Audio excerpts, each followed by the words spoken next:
നമ്മുടെ പ്രപഞ്ചത്തിൽ ഗാലക്സികൾക്കകത്ത് നക്ഷത്രങ്ങൾ രൂപപ്പെടുന്നതിനെ ഗാലക്സികളുടെ ഉള്ളിൽ തന്നെയുള്ള ബ്ലാക്ക് ഹോളുകൾ തടയുന്നതിനെക്കുറിച്ച് നിങ്ങൾ കേട്ടിട്ടുണ്ടോ?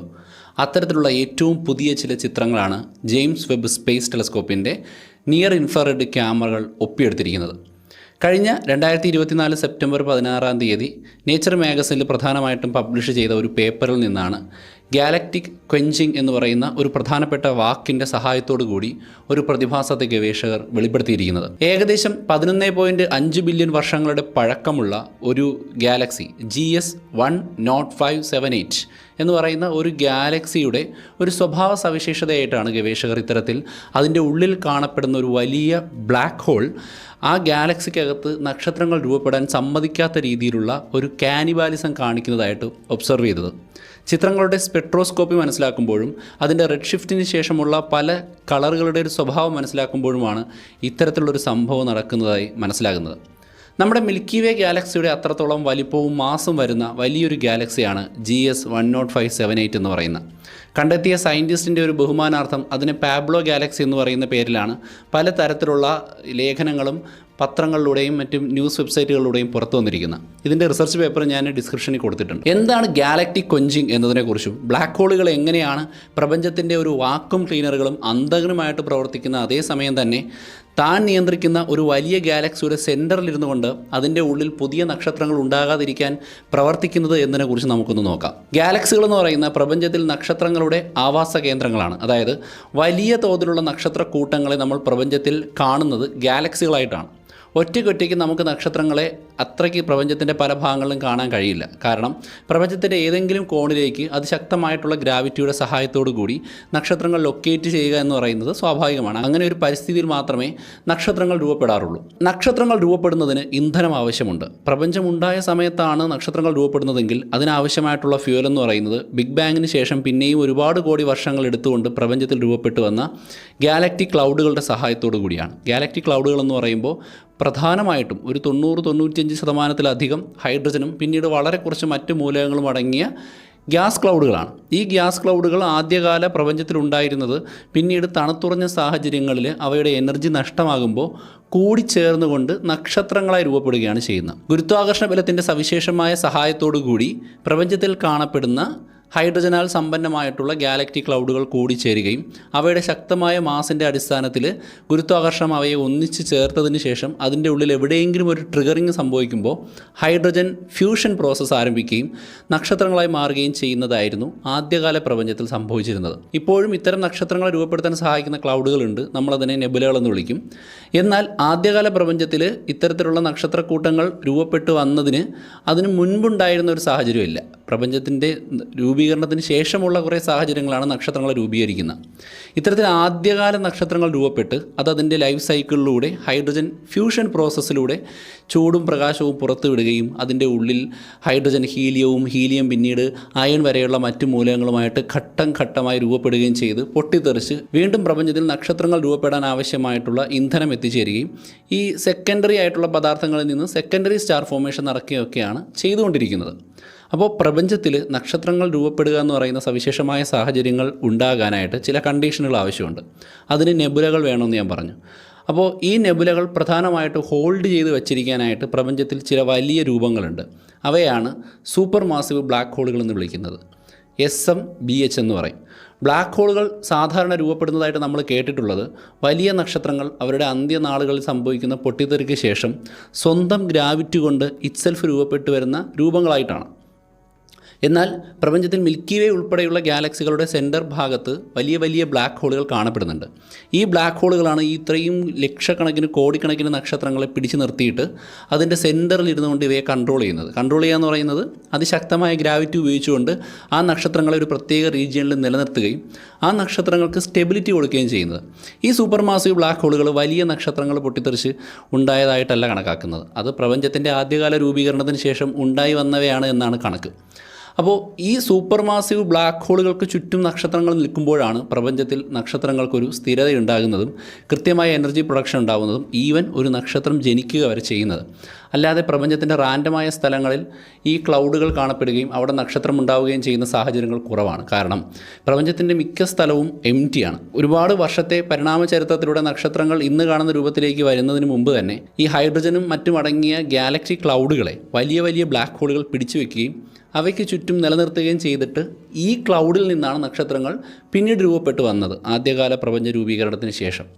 അതുകൊണ്ട് തന്നെ പ്രപഞ്ചത്തിൽ ഏറ്റവും കൂടുതൽ നക്ഷത്രങ്ങൾ കാണപ്പെടുന്നതും ബ്ലാക്ക് ഹോളുകൾക്ക് ചുറ്റുമായിട്ട് ഗാലക്സികളുടെ രൂപത്തിലാണ്. അതുപോലെ തന്നെ പുതിയ നക്ഷത്രങ്ങൾ ഉണ്ടാകാൻ ആവശ്യമായിട്ടുള്ള ഈ ഗാലക്റ്റിക് ക്ലൗഡുകൾ നെബുലകളായി നിലനിൽക്കുന്നതും സൂപ്പർ മാസീവ് ബ്ലാക്ക് ഹോളുകൾക്ക് ചുറ്റുമാണ് എന്നുള്ളതാണ് വസ്തുത.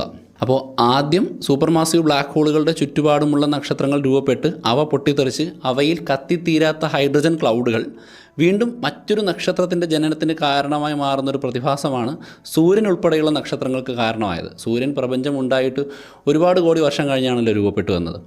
മിൽക്കി വേ ഉണ്ടായിട്ട് പിന്നെയും കോടിക്കണക്കിന് വർഷം കഴിഞ്ഞാണ് നമ്മുടെ സൂര്യൻ ഉണ്ടായത്. സൂര്യനും നമ്മുടെ ഗ്രഹങ്ങളും ഉണ്ടാകാൻ കാരണം ഇതിനു മുൻപുണ്ടായിരുന്ന ഒരുപാട് നക്ഷത്രങ്ങളുടെ രൂപീകരണവും പൊട്ടിത്തെറിയും അതിനകത്ത് രൂപീകരിക്കപ്പെട്ട ഹൈഡ്രജനെ കൂടാതെയുള്ള ഹീലിയം, ഓക്സിജൻ, സൾഫർ, നൈട്രജൻ, ഇരുമ്പ് വരെയുള്ള ഒരുപാട് മൂലകങ്ങളുടെ സാന്നിധ്യമൊക്കെയാണ്. അതായത് നമ്മൾ ഈ കാണുന്ന പദാർത്ഥങ്ങളെല്ലാം ഒന്നിലധികം നക്ഷത്രങ്ങളുടെ ഉള്ളിലൂടെ ചരിത്രത്തിൽ കയറിയിറങ്ങിയിട്ടുണ്ട്. ഇനി നമ്മൾ പറയാൻ പോകുന്നത് ഈ പാബ്ലോ ഗാലക്സിയെക്കുറിച്ചാണ്, അല്ലെങ്കിൽ GS 10578 കുറിച്ചാണ്. അത് പ്രപഞ്ചമുണ്ടായിട്ട് ഏകദേശം ഒരു 300-400 കോടി വർഷങ്ങൾക്കിപ്പുറം ഉണ്ടായതാണ്. കാരണം റെഡ് ഷിഫ്റ്റ് പരിശോധിക്കുമ്പോൾ അതിൻ്റെ ഡിസ്റ്റൻസ് ജെയിംസ് വെബ് സ്പേസ് ടെലസ്കോപ്പിൻ്റെ ഇമേജിൽ നിന്നും നമുക്ക് മനസ്സിലാക്കാൻ സാധിക്കും. ഒരു ഗാലക്സിയിൽ നിന്ന് വരുന്ന പ്രകാശത്തിൻ്റെ സ്വഭാവ സവിശേഷത മനസ്സിലാക്കിയിട്ട് അത് എത്രത്തോളം പ്രകാശവർഷം അകലെയാണെന്ന് കാൽക്കുലേറ്റ് ചെയ്യാനും ആ പ്രകാശത്തിൻ്റെ മറ്റ് സോഡിയം ലൈനും ഓക്സിജൻ ലൈൻ എന്നൊക്കെ പറയുന്ന സ്പെക്ട്രോസ്കോപ്പിയിലെ ലൈനുകൾ പരിശോധിച്ചതിന് ശേഷം അതിന് എത്രത്തോളം പഴക്കമുണ്ടെന്ന് മനസ്സിലാക്കാനും നമുക്ക് സാധിക്കും. അപ്പോൾ ഈ പാബ്ലോ ഗാലക്സി അല്ലെങ്കിൽ GS 10578 എന്ന് പറയുന്ന ഗാലക്സിയുടെ പലതരത്തിലുള്ള സ്പെക്ട്രം ലൈനുകൾ പരിശോധിച്ചതിൽ നിന്നാണ് പ്രപഞ്ചം ഉണ്ടായതിനു ശേഷം 3-4 ബില്യൺ വർഷത്തിനിപ്പുറം, അല്ലെങ്കിൽ ഇവിടെ നിന്ന് പുറകോട്ട് കണക്കാക്കിയാൽ ഏകദേശം ഒരു 11 ബില്യൺ വർഷങ്ങൾക്ക് മുമ്പാണ് ഈ ഒരു ഗാലക്സി രൂപപ്പെട്ടത് എന്ന് മനസ്സിലാക്കുന്നത്. അത് ഏകദേശം സൂര്യനേക്കാൾ 200 ബില്യൺ മാസ് കൂടിയ വലിയൊരു ഗാലക്സിയാണ്. ഏകദേശം ഒരു നമ്മുടെ മിൽക്കി വേ ഗാലക്സിയുടെ അത്രത്തോളം മാസ്സുള്ള വലിയൊരു ഗാലക്സിയാണ് ആയിരുന്നു. അപ്പോൾ ഇതിൽ സംഭവിക്കുന്നത് എന്താണെന്ന് പറഞ്ഞു കഴിഞ്ഞാൽ, ഈ ഗാലക്സിയുടെ ചിത്രങ്ങൾ നിരന്തരം പഠിക്കുന്ന സമയത്ത് ഈ ഗാലക്സി മൊത്തത്തിൽ ഒരു റെഡർ സോണിലോട്ടാണ് ഡീവിയേറ്റ് ചെയ്ത് നിൽക്കുന്നത്. അല്ലെങ്കിൽ ഇതിൻ്റെ നിയർ ഇൻഫ്രാറെഡ് ക്യാമറകളുടെ സ്പെക്ട്രം പരിശോധിക്കുന്ന സമയത്ത് ജെയിംസ് വെബ് സ്പേസ് ടെലസ്കോപ്പ് തരുന്ന ഡാറ്റ പറയുന്നത് പാബ്ലോ ഗാലക്സി മൊത്തത്തിൽ ഒരു ചുവന്ന രൂപത്തിലാണ് കാണപ്പെടുന്നത്. എന്നാൽ ആക്റ്റീവായിട്ടുള്ള നക്ഷത്രങ്ങൾ രൂപപ്പെടുന്ന ഗാലക്സികൾ നീല നിറത്തിലേക്ക് ചാഞ്ഞ് നിൽക്കുന്ന രീതിയിലുള്ള സിഗ്നലുകൾ അല്ലെങ്കിൽ റേഡിയേഷനുകളാണ് പുറത്തുവിടുക, അല്ലെങ്കിൽ ടോട്ടൽ പ്രകാശമാണ് പുറത്തുവിടുക.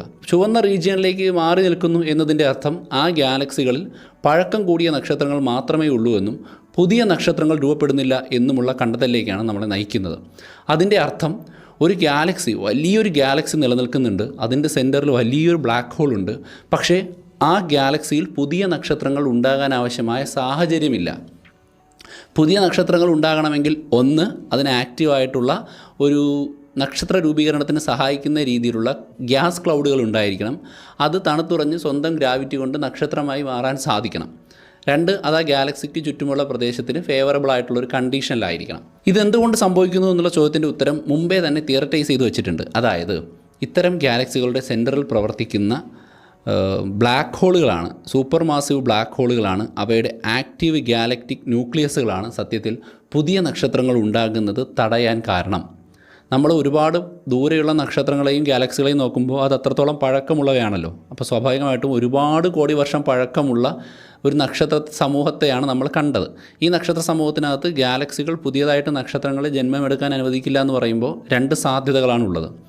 ഒന്ന്, ബ്ലാക്ക് ഹോളുകൾ അതിനകത്ത് പുതിയ നക്ഷത്രങ്ങൾ രൂപീകരിക്കാൻ സഹായിക്കുന്ന പദാർത്ഥങ്ങളെ, അല്ലെങ്കിൽ ഈ പറഞ്ഞ നെബുലകൾക്ക് കാരണമാകുന്ന ഗ്യാസ് ക്ലൗഡുകളെയും ഹൈഡ്രജൻ പദാർത്ഥങ്ങളെയും ഒക്കെ തന്നെ അതിശക്തമായിട്ട് പുറത്തേക്ക് എമിറ്റ് ചെയ്ത് കളഞ്ഞുകൊണ്ടിരിക്കുകയാണ്. രണ്ട്, തണുത്ത് ഇവയെല്ലാം തന്നെ കൂടിച്ചേർന്നുകൊണ്ട് ഗ്രാവിറ്റിയുടെ അടിസ്ഥാനത്തിൽ ഒരു നക്ഷത്രമായി മാറാൻ സാധിക്കുന്ന ഒരു സാഹചര്യം ഉണ്ടാകാത്ത വണ്ണം ആ ബ്ലാക്ക് ഹോൾ ഗാലക്സിയെ മുഴുവൻ ഒരു ഹീറ്റഡ് സ്റ്റേജിലേക്ക് നിലനിർത്തുകയും ഈ ഹൈ ഹീറ്റഡ് സ്റ്റേജ് പുതിയ നക്ഷത്രങ്ങൾ ഉണ്ടാകുന്നത് തടയുകയും ചെയ്യുന്നു. അങ്ങനെ രണ്ട് മെക്കാനിസമാണ് പ്രധാനമായിട്ടും എക്സ്പ്ലെയിൻ ചെയ്യാനായിട്ട് നമുക്ക് ഉപകരിക്കുന്നത്. ഇവിടെ രണ്ടും ഉത്തരവാദി ബ്ലാക്ക് ഹോളുകളാണ്. ഗാലക്സികൾക്ക് സെൻറ്ററിലാണ് ബ്ലാക്ക് ഹോളുകൾ കാണാറുള്ളതെന്നും ഈ ബ്ലാക്ക് ഹോളുകളാണ് അതിന് ചുറ്റുപാടുമുള്ള നക്ഷത്രങ്ങളെ പിടിച്ചു നിർത്തുന്നത് എന്ന് പറയുമ്പോഴും വലിയ ബ്ലാക്ക് ഹോളുകൾ പ്രപഞ്ചത്തിലുള്ള പദാർത്ഥങ്ങളെ അബ്സോർബ് ചെയ്യുന്നു നമ്മൾ കേട്ടിട്ടുണ്ട്. എന്നാൽ പ്രകാശത്തിന് പോലും രക്ഷയില്ലാത്ത ബ്ലാക്ക് ഹോളുകൾ അത്ര പെട്ടെന്നൊന്നും നക്ഷത്രങ്ങളെ വലിച്ചെടുക്കാറില്ല.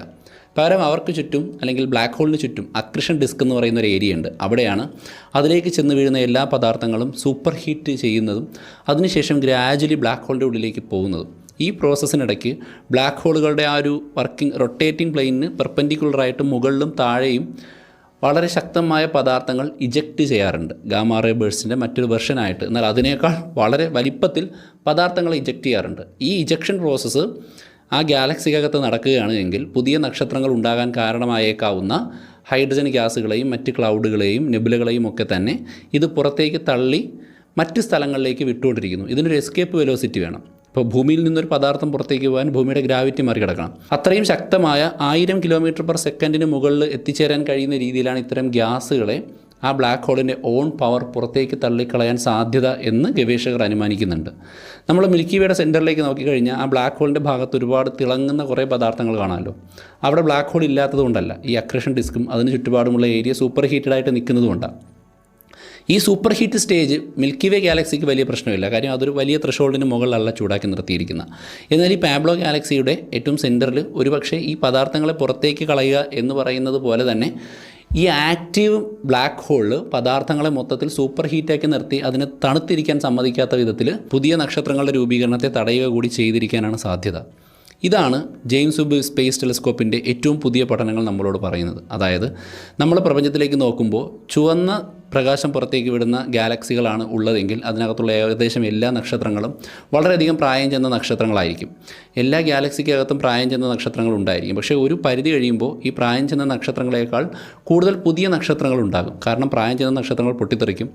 അവരുടെ ബാക്കി സാധനങ്ങളെല്ലാം കൂടെ ചേർന്നുകൊണ്ട് പുതിയ നക്ഷത്രങ്ങൾ രൂപീകരിക്കപ്പെടും. പക്ഷേ പുതിയ നക്ഷത്രങ്ങളെ രൂപീകരിക്കപ്പെടാൻ കഴിയാത്ത രീതിയിൽ ഒരു ബ്ലാക്ക് ഹോൾ മാറണമെങ്കിൽ 1-2 സംഭവങ്ങളുണ്ടാകാം. അതിലൊന്നാണ് ഗാലക്റ്റിക് മെർജിങ് എന്ന് പറയുന്നത്. 2 ഗാലക്സികൾ പരസ്പരം കൂട്ടിയിടിക്കുമ്പോൾ ഉണ്ടാകുന്ന വളരെ ശക്തമായ ഈവൻറ്റിൽ പദാർത്ഥങ്ങൾ സെൻറ്ററിലേക്ക് കോൺസെൻട്രേറ്റ് ചെയ്യപ്പെടാനും കൂട്ടിയിടിക്കുന്ന ബ്ലാക്ക് ഹോളുകൾ പരസ്പരം ആ കൂട്ടിയിടിക്കുന്ന ഇവൻറ്റിൻ്റെ ഫലമായിട്ട് വളരെ ആക്റ്റീവായി മാറാനും ഇത്തരത്തിൽ അതിന് ചുറ്റുപാടുമുള്ള നക്ഷത്രങ്ങളെ മുഴുവൻ ഡോർമെൻ്റ് ആക്കി കളഞ്ഞ് പുതിയ നക്ഷത്രങ്ങൾ ഉണ്ടാകാത്ത ഒരു രൂപം ഉണ്ടാക്കിയെടുക്കാനും സാധ്യതയുണ്ടാകാം.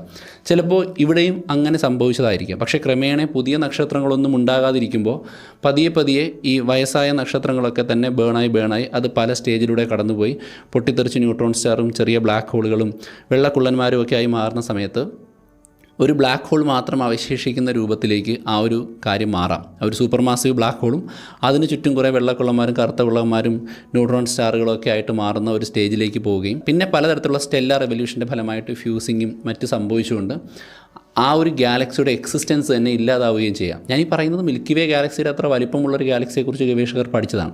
ഇതിൻ്റെ രസകരമായ കാര്യം ഇത് ഏകദേശം 11.5 അല്ലെങ്കിൽ 12 ബില്യൺ വർഷത്തെ പഴക്കമുള്ള ഒരു ഗാലക്സിയെ നമ്മൾ നിരീക്ഷിച്ചത് കൊണ്ട് തന്നെ ഇപ്പോൾ ആ ഗാലക്സിക്ക് എന്ത് സംഭവിച്ചു എന്ന് നമുക്ക് പ്രവചിക്കാൻ കഴിയില്ല. കാരണം ആൾറെഡി ഞാൻ എന്തൊക്കെയോ സംഭവിച്ച് കാണണം. പുതിയ നക്ഷത്രങ്ങളൊന്നും ഉണ്ടാകുന്നില്ല. ഒരുപാട് പഴക്കമുള്ള നക്ഷത്രങ്ങളാണ്. അതിൻ്റെ ഊർജ്ജമൊക്കെ കത്തിത്തീർന്ന് അത് വേറൊരു രൂപത്തിലേക്ക് പോയിട്ടുണ്ടായിരിക്കാം. പക്ഷേ നമുക്ക് അറിയാൻ വഴിയില്ല. നമ്മൾ പഴയ ലോകത്തിലേക്കാണ് ടെലസ്കോപ്പുകൾ ഉപയോഗിച്ച് കൊണ്ട് നോക്കുമ്പോൾ കാണുന്നത്.